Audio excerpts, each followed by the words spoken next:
Love is the instrument of change, and love is the instrument of everybody's heart.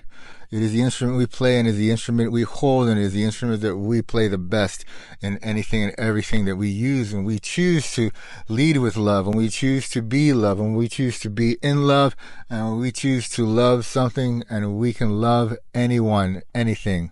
We can love anyone and anything, because the basic element of what a human being is to not love many, but to love is as a soul loves. Love as a soul loves all. We share love. We are love. Souls are made of what God is, and we are made of what God is. The flesh is made of what God is, but a soul is as God is, except to not be God. And so when a soul is love, then a soul is love that we have inside of us. We can love in the purest way, and we can love in the most incredible way. But when we have flesh is designed to help us be those who experience life with flaws and imperfections, and to experience what we can experience and change the experience and share a different experience, which helps to those who share the belief that souls are the instruments of life that help to share life in a different life, because their eternal lives cannot be destroyed. They have to have what is the experience of life which they have in order to proceed forward in their existence with purpose. And the purpose they pick is the purpose God has for them upon their creation.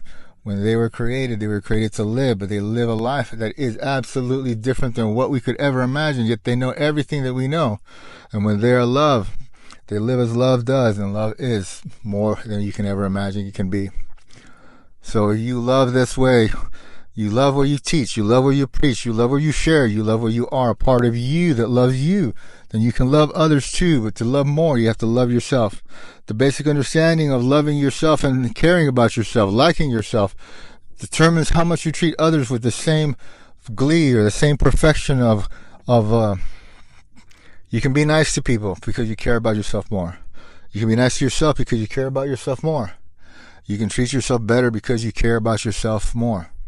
When you love yourself a little, you can love yourself a lot. And if you love yourself a lot, then you can love other people. You can love strangers. You can love strangers, and it can be true. But you have to know someone to love them. It's true. But to love someone that you know already is also possible. Romantic love is a different love. Romantic love is a different love. It's not true. Romantic love encapsulates what love is into a greater love.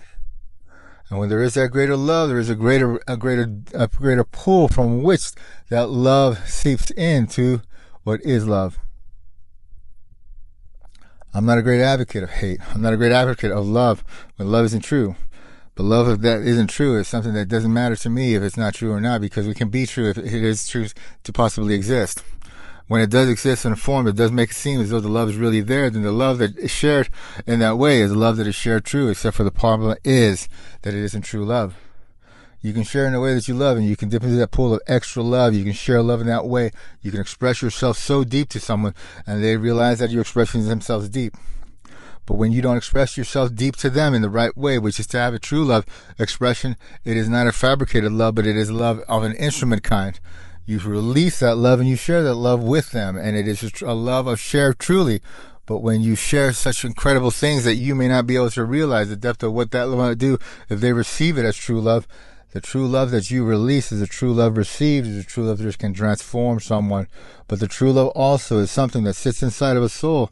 They receive it, and they receive it, but the flesh doesn't receive it in that way. It accretes in it accretes in the soul. It accretes in the life. And it sits there, and it gets released eventually.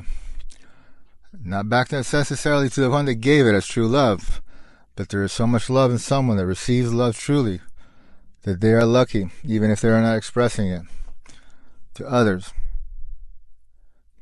Hate can't beat that, and hate won't win. Hate is never going to be the master of really anything for the longevity of what hate can be. When we hate as only as love can hate, then we hate in a way that is self-righteous and righteous. And if I know anything about love, it's that love is an amazing experience to have. And love is also a pain in the ass. And all love is also a mean bitch. And love also is a mean queen, and also is an amazing, beautiful queen. An amazing, beautiful child, and beautiful, wild child. And love is my instrument to life because it's everyone's instrument to life too. And I respect it and I cherish it. And I also sometimes, which never, miss it. If love is your thing and you hate too, don't forget that you can't hate really. And if you experience hate, take a look and see what it is, because hate isn't going to be something that can hurt you all that bad. But when hate does hurt, hate is something that others can see that hurts. And if it hurts to you, then it's sad to say that the thing that delivered that hate needs a change. And we do have ways to change them. We do have ways to take that hate, because people that hate powerfully are also people that can love powerfully too. So we are all the same, but the way that we release our love and our hate is also different. We filter ourselves, and the broad and the degree of power that we release our emotions of love and hate vary as well. Doesn't mean one is greater than the other. At the core, we are all the same. We're all capable of exceeding what it is that we have not exceeded before. But we don't, and that makes variety, and that makes differences, and that makes life beautiful. If we all were the absolutely best we are and how God made us, we'd all be the same still. And there wouldn't be worse places to reach. There wouldn't be losses. There wouldn't be costs. There wouldn't be anything to fix. And then we'd all be souls, just having fun. And that'd be great. But then we wouldn't experience life this way. And that's one thing that's sad. Souls don't have. They get it. And it's a gift. Life's a gift. Live it